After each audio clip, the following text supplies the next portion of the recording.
আমি নয়ন রায়। অনেকটা রাত হয়েছে, কিন্তু স্বাস্থ্য ভবনের সামনে জুনিয়র ডাক্তাররা আন্দোলন করছেন এবং সে আন্দোলনের ঢেউ উচ্ছ্বাসে পরিণত হচ্ছে। এবং সবথেকে বড় বিষয়, আজকে নবান্নে যে বৈঠক ছিল তাতে যে সমস্ত শর্ত দিয়েছিলেন তাতে ডাক্তাররা রাজি হননি। আসলে এই লড়াইটা বাংলার বহু বিদগ্ধ মানুষজন তারা বলছেন এরকম মানুষের আন্দোলন, ধর্ষণ ও খুনের পরিপ্রেক্ষিতে ভারতবর্ষ দেখেনি। পশ্চিমবঙ্গের কথা বাদই দিন আপনারা। আমরা সকাল থেকে কি দেখলাম? সকাল থেকে দেখলাম অজস্র মানুষ, কেউ টিফিন নিয়ে এসেছেন, কেউ চা নিয়ে এসেছেন। বিভিন্ন যারা ডেলিভারি বয় তারা তাদের সামর্থ্য মতো এই আন্দোলনে যারা রয়েছেন, বৃষ্টি পড়ছে একদিকে, তিরপল টাঙিয়ে তারা আন্দোলন করছেন তিলোত্তমার জন্য এবং তাদের সুরক্ষিত করার বিষয়। আজকে স্বাস্থ্য প্রতিমন্ত্রী চন্দ্রিমা ভট্টাচার্য এবং ডিজি রাজীব কুমার এবং চিফ সেক্রেটারি মনোজ পান্ত তারা ছিলেন। যদি চন্দ্রিমা ভট্টাচার্য স্বাস্থ্য প্রতিমন্ত্রী বলেছেন যে সুপ্রিম কোর্টের যে ভার্ডিক্ট এবং চিফ সেক্রেটারি যে মেল করেছিলেন সে তাতে সুপ্রিম কোর্টের কথা বলেছিলেন, কিন্তু বিভিন্ন মোড়ে মোড়ে পাড়ায় পাড়ায় স্বাস্থ্য ভবনে ভিড় করছেন। গড়িয়া থেকে শুরু করে বিবাদীবাগ থেকে শুরু করে বরানগর বিস্তীর্ণ অঞ্চলে মানুষ তারা এই মুহূর্তে ছাত্রছাত্রীদের পাশে রয়েছেন, কারণ তারা মনে করছেন যে আন্দোলনটা করা জায়েজ। ইতিমধ্যে ডায়মন্ড হারবারের বিভিন্ন বিচারকরা তারা নিরাপত্তাহীনতা ভোগ করছেন, সে তা নিয়ে চিঠি আজকে শোরগোল হয়েছে। ডিফেন্ড করছেন তৃণমূল কংগ্রেস, ডিফেন্ড করছেন। কুণাল ঘোষ বলছিলেন আজকে যে ঘটনা জানতে হবে। জানার কিছু নেই। আসলে পৃথিবীতে সভ্যতার যখন কোনো বিকাশ হয় তখন বিপ্লবের মধ্য দিয়ে পথ হাঁটতে হয়। আমি বলছি না যেটা কোনো বিপ্লব, এটা কোনো সভ্যতার বিকাশের ক্ষেত্রে কোনো মিছিল চলছে, মিটিং চলছে, জনতার আদালত চলছে না। আমরা বলছি যে জনতার আদালতের যে সংঘবদ্ধ যে প্রয়াস, যে মিছিল, সেখানে সামিল হচ্ছেন তিলোত্তমার বাবা মা, যেটা গতকাল রাতে দেখেছি আমরা। হৃদয় বিগলিত হওয়ার মতো শব্দ বলেছেন, we demand justice, we want justice. তার সন্তান চলে গেছে, তাই তাদের প্রত্যেককে সমর্থন করেছেন। আমাদের বিষয়টা হচ্ছে যে মুখ্যমন্ত্রী সংবাদ মাধ্যমকে আক্রমণ করছেন বারবার করে, আজকেও দেখলাম তাই।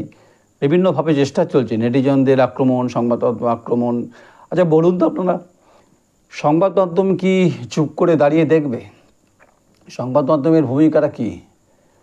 সমাজে সঠিক কথাটা সঠিকভাবে তুলে ধরার দায়িত্ব সংবাদ মাধ্যমের মধ্যে পড়ে। তার জন্য কোনো কবিতা, কোনো উপন্যাস, কোনো বিপ্লব, কোনো স্লোগান যারা দিচ্ছেন তারা স্বতঃস্ফূর্তভাবেই দিচ্ছেন এবং সমাজের বিভিন্ন স্তরে মানুষ দিচ্ছেন। কেউ চা নিয়ে আসছেন, কফি নিয়ে আসছেন, টিফিন নিয়ে আসছেন। তারা বলছেন যে এটা একটা জনজাগরণ, জাস্টিসটা পেতেই হবে, তার দাবিতেই ডিবেট, অংশগ্রহণ, পার্টিসিপেশন, নাট্যকর্মী, বহু সমাজে বিভিন্ন স্তরের গ্রাম বাংলার অগণিত মানুষ ভিড় করছেন। সে ভিড় করছেন এই কারণে যে জাস্টিসটা কীভাবে পাওয়া যাবে। এরা কি রণক্লান্ত হয়ে যাচ্ছে না? বিভিন্ন মহল থেকে প্রশ্ন উঠছে, এরা লিগ্যাল ব্যাটেলের দিকে এগোচ্ছে। কারণ এরা এতটাই সংঘবদ্ধ, কারণ তাদের মাথার ওপর কিন্তু রয়েছে সিনিয়র চিকিৎসকরা।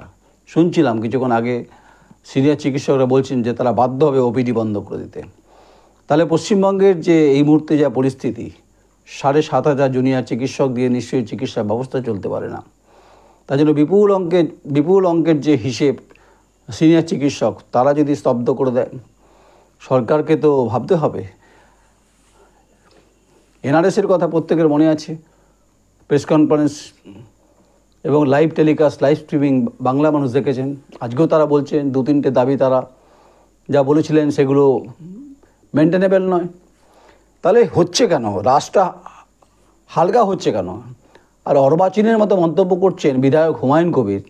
তিনি বলছেন যে সাধারণ মানুষ মারা যাচ্ছেন, কিন্তু সাধারণ মানুষ যদি হাসপাতালে ঘিরে দেয়, যদি খাদ্য সামগ্রী আনতে না দেয়, তখন কি হবে? এ তো প্রচ্ছন্ন হুমকি। হুমায়ুনবাবু, আপনার বাড়ির সন্তান আছে, আপনার এলাকার, আপনি ভরতপুরের বিধায়ক, আপনি বিখ্যাত বিতর্কিত মন্তব্যের জন্য। দল আপনাকে সাসপেন্ড করেছে, কিন্তু দল আপনাকে এটা বলতে বলেনি যে আপনি কথা বলুন। আবার দেশদ্রোহী বলেছেন চন্দন মুখোপাধ্যায়, কী নাম দেখছিলাম, কোথাকার নেতা। কেন বলছেন অবাঞ্ছিত কথাবার্তা? এরা বলছে, ছাত্র সমাজ, জুনিয়র চিকিৎসক, তারা বলছেন, সমাজের বিভিন্ন স্তরের মানুষ বলছেন। বিভাস চক্রবর্তীর স্টেটমেন্ট শুনছিলাম। এরা সমাজে প্রতিষ্ঠিত, স্ব জায়গায় প্রতিষ্ঠিত। আজকে জুনিয়র চিকিৎসক, তারা আগামী দিনে বড় চিকিৎসক হবে। সরকারি দায়িত্ব, দায়বদ্ধতা। কেউ, আপনি বলছিলেন চন্দ্রিমা ভট্টাচার্য, আপনি স্বাস্থ্য প্রতিমন্ত্রী, যে মেলাইন করা হচ্ছে, রাজনীতির খেলা হচ্ছে। কেউ রাজনীতি করেনি, কিন্তু যারা এসেছেন তারা জাতীয় পতাকা হাতে নিয়ে এসছেন, তারা এসেছেন বন্দে মাতরম স্লোগান তারা দিচ্ছেন। রাজনীতি কোথায় খুঁজলেন? আচ্ছা, রাজনীতি যদি হতো তাহলে আজকে অগ্নিমিত্রা পলকে গো ব্যাক, বা আমরা যা দেখছি তারা তো আসতে দিচ্ছেন না।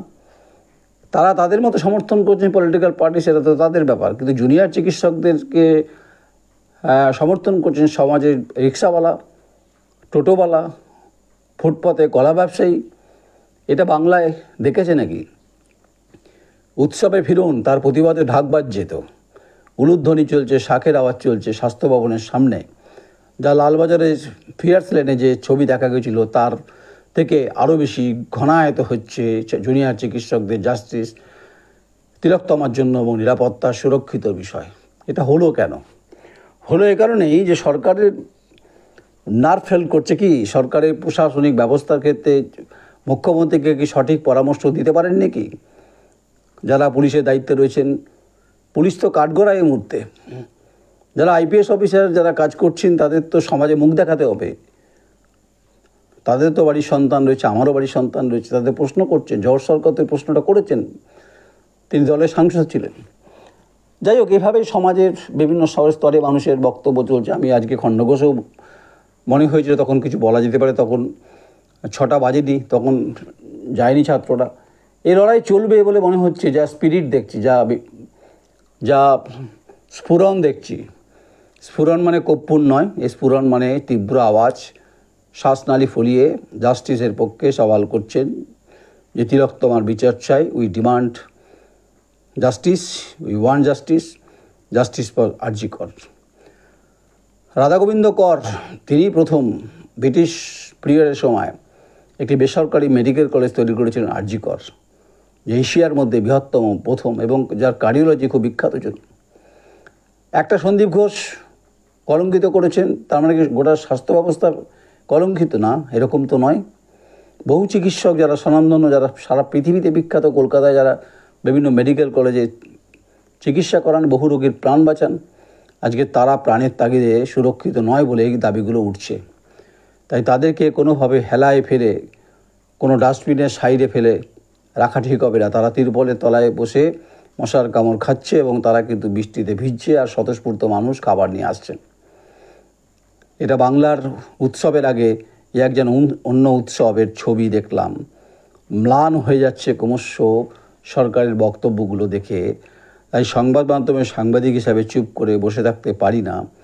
আমার মনে হয়, আমি নয়ন রায়, বিভিন্ন সময় সংবাদ পরিবেশন করি সমাজ জীবনের গুরুত্বপূর্ণ ভূমিকার ক্ষেত্রে।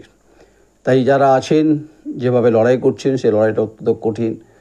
আমি লড়াইয়ের সমর্থন করব কি করব না সেটা তো আলোচনার বিষয় নয়। আমি যেহেতু সাংবাদিক, আমার ভূমিকা আছে, সেই ভূমিকা গুরুত্বপূর্ণ। তাই চমকে ধমকে যারা বক্তব্য রাখছেন, বিরত থাকুন, আপনাদের মঙ্গল তাতে। সরকার এই মুহূর্তে চাপে, বিপাকে, বাস্তব সত্য যতই কথা বলুন, স্বাস্থ্য প্রতিমন্ত্রী চন্দ্রিমা ভট্টাচার্য আপনার বডি ল্যাঙ্গুয়েজ সে কথা বলছে না। আপনাকে ডিজিকে নিয়ে, চিফ সেক্রেটারি নিয়ে বসতে হয়েছে। কী মহাভারত অশুদ্ধ হতো যদি এই কথাগুলো শোনা হতো? কোথায় গ্যাপ হলো? আসলে সুপ্রিম কোর্টে যে ভার্ডিক্টটা, সে ভার্ডিক্টটাতে জুনিয়র চিকিৎসকদেরকে মনঃপুত করতে পারেনি। ম্যাড্রাস হাইকোর্টের একটা রায় বলছিলেন আইনজীবী জয়ন্তনারায়ণ চট্টোপাধ্যায়, যে জোর করে এভাবে চিকিৎসকদের চিকিৎসা কেন্দ্রে ফেরানো যাবে কিনা তাদের ব্যাপার। এটা তার জন্য কোনো বড় কিছু বিপ্লব ঘটে যাবে এরকম বাহিনীর, এরকম নয়। তাই লড়াইটা মধ্যবিত্তের নাকি নিম্ন মধ্যবিত্তের? না, লড়াইটা শিরদাঁড়ার, লড়াইটা তিলোত্তমার। আমি কোনো ফ্রান্স বিপ্লব, রাস্তিন দুর্গের কথা আজকে আলোচনা করতে চাইছি না। আমি যেটা বলছি যে বাংলার যে সংস্কৃতির ক্ষেত্রে যে একটা ধাক্কা, এই ধাক্কা মোচাবার জন্য 12 হাত কাপড় যথেষ্ট নয়।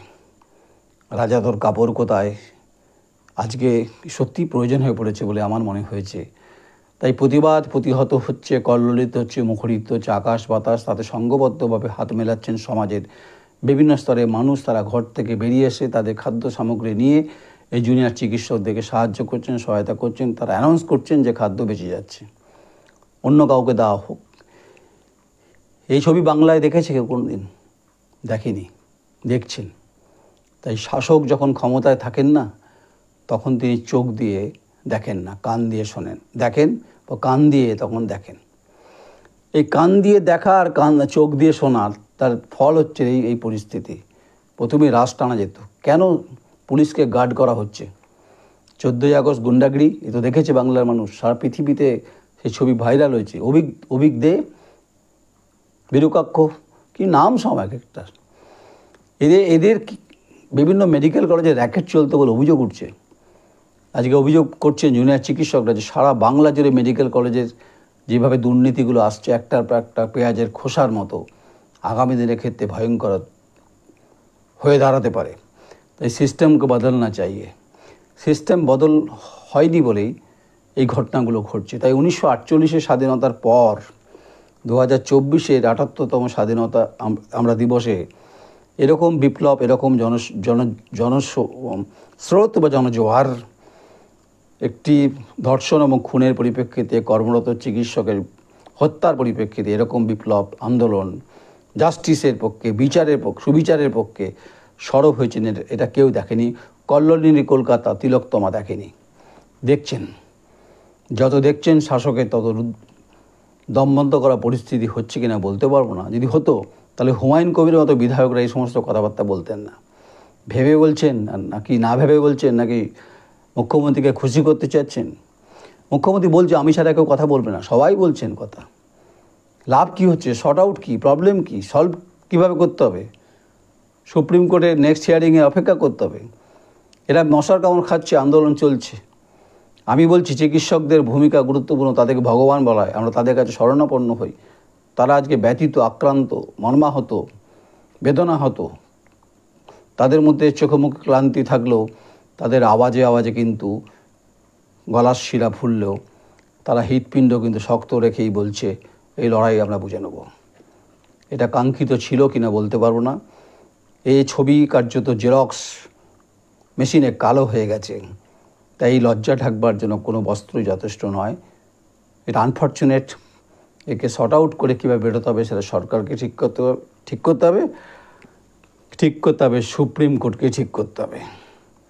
এদের আবেগে ধাক্কা লেগেছে দক্ষিণের হাওয়ার মতো, যে হাওয়ায় হু হু করে জ্বলছে তাদের হৃদয়, বুক, বক্ষসহ শরীরের মেরুদণ্ড।